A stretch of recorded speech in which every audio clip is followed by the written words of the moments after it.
Buenos días. La presente estará enfocada a la introducción a la química del estado sólido, pues espero sea de su agrado. Para iniciar en la química del estado sólido nos tenemos que establecer en la simetría. Pues en la simetría estudia los sistemas de organización de la materia en diferentes aspectos. Por ejemplo, quienes la dedican para la belleza pues han establecido que bajo los cánones de superficialidad que una persona pues, puede ser más agradable a la vista si partiéramos su rostro justamente a la mitad y uniéramos, por ejemplo, sus dos lados derechos o sus dos lados izquierdos, y podríamos construir de la misma persona la mejor versión de ella. En la naturaleza, pues que es donde es importante también, él la usa para construir sistemas, macrosistemas, a partir de una repetición pequeña, proyectarla en 3 dimensiones para construir, por ejemplo, en este caso, como vemos, es la red para el agua cuando es en estado sólido. Por ejemplo, los animales para hacer macroconstrucciones, en este caso como las abejas que construyen sus depositorios de mieles y hexagonales y que se proyectan a nivel tridimensional en sus hogares. Los cristales que encontramos, por ejemplo, como el cuarzo, ¿sí? Y otros como la wolferita, en este caso que es un molibdato de plomo, que esto se construye a nivel natural, es decir, la naturaleza lo hace. Y también nosotros desde el arte hemos tratado de proyectar esa tecnología de la naturaleza para construir fractales a nivel de arte, y también puede ser tecnológico. Todos los sistemas de organización que son tridimensionales, por ejemplo, de la naturaleza, que tienen que ver con la química, que son tanto los compuestos, las sales y los elementos, se organizan a nivel tridimensional en algo que es partiendo de una celda que se repite millonésimas de veces. Esa celda se le llama celda unidad, que es la unidad fundamental de construcción. Esta celda unidad, pues existen solo 14 en la naturaleza, es decir, 14 formas de que esa celda unidad se dé y 7 sistemas cristalinos. Entonces un sistema cristalino cúbico puede ser primitivo. Las celdas que son primitivas es que quiere decir que solo hay especies químicas en los vértices de la celda. Una cúbica o una centrada en el cuerpo es que hay en los vértices de ella y una en el centro de toda esa celda. Y la centrada en las caras es que hay en los vértices de ella y en cada una de las caras que pueda tener este tipo de celda. Unidad. Y puede también centrada en los lados, en todos de los lados de la celda y en los otros no necesariamente. Dentro de este sistema de organización que la naturaleza tiene, pues vemos que una celda básicamente tiene, pues está a nivel tridimensional, tiene 3 ejes, A, B y C. Tiene unos ángulos alfa, beta y gamma, y dependiendo de cada uno del valor que tenga, cuando todos son iguales, cuando los ángulos todos son iguales a 90, por ejemplo, los lados todos son iguales y los ángulos iguales a 90, pues son las cúbicas. Las tetragonales pues tienen uno de esos lados diferentes. Las ortorrómbicas tienen todos los ángulos a 90 grados, pero A, B y C son diferentes. Las monoclínicas A y B y C pueden ser diferentes. En este caso, alfa y beta, alfa y gamma, perdón, son de 90 grados, y por lo general beta es diferente de 90 grados, debe ser diferente de 90 grados. Las triclínicas es que A y B y C, alfa, beta y gamma, todos son diferentes, es decir, de diferentes grados, y son son casi el sistema menos organizado de la naturaleza. También están trigonales y hexagonales, que son una proyección de uno del otro. Entonces, estos sistemas de organización, a estos se le conoce como las 14 redes de Bravais y los 7 sistemas cristalinos. Las 14 redes son todas las que están ilustradas acá, por ejemplo, la cúbica primitiva, cúbica centrada en el cuerpo, cúbica centrada en las caras, tetragonal. Estas son las 14 redes de Bravais.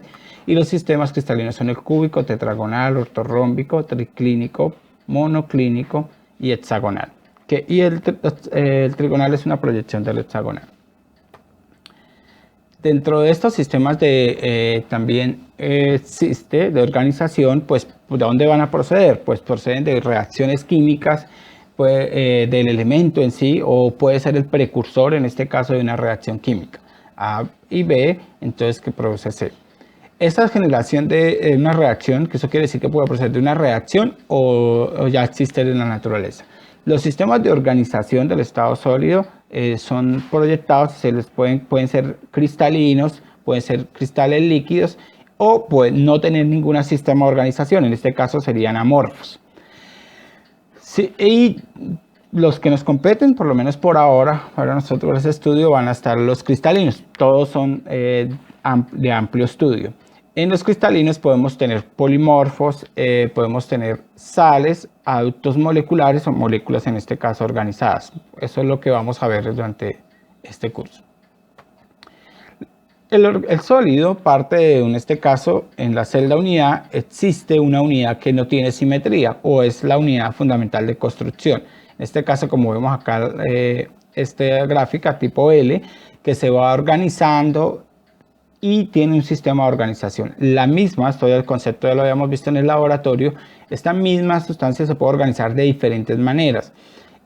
Estos dos sistemas de organización quiere decir que se conservan los enlaces químicos, la naturaleza química de la sustancia no cambia. Entonces, en este caso, es decir, si sus hibridaciones de los enlaces son sp3, pues se conserva esa hibridación de enlaces, es decir, entre uno y otro no hay una diferencia química de la molécula, sino hay una diferencia en el sistema, la forma como se organiza en el estado sólido, se le llama polimorfo. Cuando no tiene ninguna organización, se le llama amorfo. Pueden existir sistemas, cuando estemos organizando la unidad simétrica, esta es la unidad simétrica, el cuadrito para CL, esas podemos irnos con el solvente, donde los punticos pueden ser el solvente, entonces construir solvatos de ese material. Podemos construir sólidos, soluciones de esos sólidos, es decir, mezclar diferentes componentes de ellos, y podemos también construir mezclas con otros materiales, en este caso, dentro de un mismo sólido. Todo este material, básicamente esta diapositiva resume lo que puede ser los sistemas de organización. Pero básicamente los fundamentales o los que más tratamos, los que más tenemos serían los polimorfos, que es de la misma sustancia, o un material que no es cristalino, que en este caso no tiene ninguna organización, que sería amorfo, y los solvatos o hidratos, en este caso, que son los más conocidos para nosotros. Dentro de este sistema de organización, básicamente las sustancias que tenemos es sólidos atómicos que proceden de los elementos, es decir, la organización de los elementos, ¿sí? Los sólidos moleculares, que son típicos también en la naturaleza, pero sobre todo, más que todo, en la industria farmacéutica y en el laboratorio, ¿sí? Los iónicos, que sí, los sólidos que son muy típicos en la naturaleza, básicamente las sales iónicas se encuentran su forma cristalina natural, los sólidos covalentes en este caso, y los sólidos metálicos, que los sólidos metálicos están contenidos dentro de los sólidos atómicos, es decir, son una familia parecida. Para iniciar este estudio, entonces iniciamos con los cristales iónicos, que aquí viene una proyección. Es importante para iniciar esta discusión es que estos materiales son una red que contiene un sistema de coordinación entre el catión y el anión. Entonces aquí podemos darnos cuenta, por ejemplo, un sodio, que es el pequeño, está coordinado por 6 átomos de sodio catiónico, perdón, en este caso está coordinado con 6 átomos de cloro menos. Y esta organización, y a su vez, esta organización se proyecta a nivel tridimensional y a su vez cada cloro menos está coordinado con 6 átomos de sodio. Estos cristales iónicos pues son especies que tienen enlaces, una cohesión de 50 a 100 kJ/mol, que contienen especies cargadas, son quebradizos, por lo general algunos son altamente solubles, no es esto, y son malos, cuando se solubilizan pues son buenos conductores de electricidad. Para los cristales, en este caso covalentes, hay un sistema múltiple de organización. Por ejemplo, en esta diapositiva mostramos para el caso del carbón.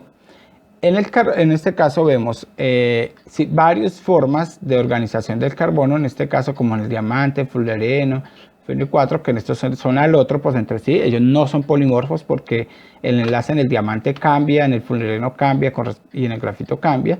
Pero lo importante acá es ver que la naturaleza se puede organizar de manera diferente. En estos enlaces covalentes, el enlace que prima a nivel tridimensional es el covalente, son enlaces más fuertes, en este caso los iónicos, y por eso vemos que la energía de las características del enlace va de 100 hasta 1000 kJ/mol, o sea, es decir, son altamente, tienen una fuerza alta, fuerza de cohesión.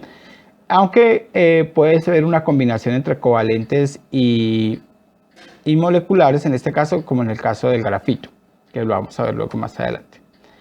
Los sólidos moleculares, pues la fuerza que los une, es decir, la unidad simétrica, por ejemplo, cuando veíamos allá la L, arriba en la diapositiva, ellos tienen que relacionarse uno entre ellos, es decir, cómo se unen. Esa fuerza de unión puede ser por interacciones no polares, polares o por puentes de hidrógeno. Las más fuertes de acá, como sabemos químicamente, es decir, las mayor energía son los puentes de hidrógeno. En este caso, las moléculas, aquí vemos un ejemplo, la unidad simétrica están unidas por una interacción, ¿sí?, fija, que es por ejemplo un puente de hidrógeno a través de del sistema conjugado aromático, o acá ante fuerzas de dispersión de Londres, en este caso que puede ser dipolos inducidos, ¿sí?, en el caso del nitrógeno con la nube aromática para la cinamida. Estos pues son más débiles porque estas fuerzas de unión son más débiles que las iónicas y que las covalentes, y a su vez entonces todos tienen energía alrededor de 1 kJ por mol. Es decir, suelen ser más débiles estos sólidos.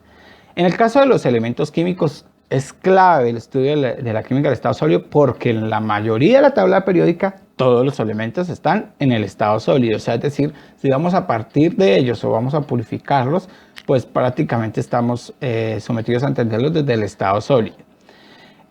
Pocos de ellos son gaseosos y solo 2 en la naturaleza están en estado líquido, que es el mercurio y el bromo. Eso quiere decir que básicamente es importante establecer la propiedad, entender la química del estado sólido. Cuando nosotros miramos o vamos a iniciar en la tabla periódica para los elementos químicos sus propiedades, en este caso el tamaño atómico y entre otras, nosotros no hemos podido aislar un elemento, entonces están asociadas a lo que ha determinado la difracción de rayos X, que es la técnica que resuelve la química del estado sólido, como veremos más adelante. Eso quiere decir que el tamaño del átomo y sobre todo el tamaño del átomo, que está sujeto a cómo él se organiza en el estado sólido. Por ejemplo, en el sodio, que es un cúbico centrado en el cuerpo, que es decir, que se organiza así desde su celda unidad, y esta celda unidad se repite a nivel tridimensional, todas sus propiedades estarán determinadas a ese sistema cristalino. Si llegase a existir otro sistema cristalino para el sodio, pues esas propiedades cambian. Lo mismo pasa para el selenio. Entonces, esto es la importancia de este conocimiento del estado sólido. Eso es como un resumen, una introducción básica que nos abre este maravilloso mundo de la química del estado sólido. Espero les haya gustado y nos veremos en la próxima clase para atender cualquier duda.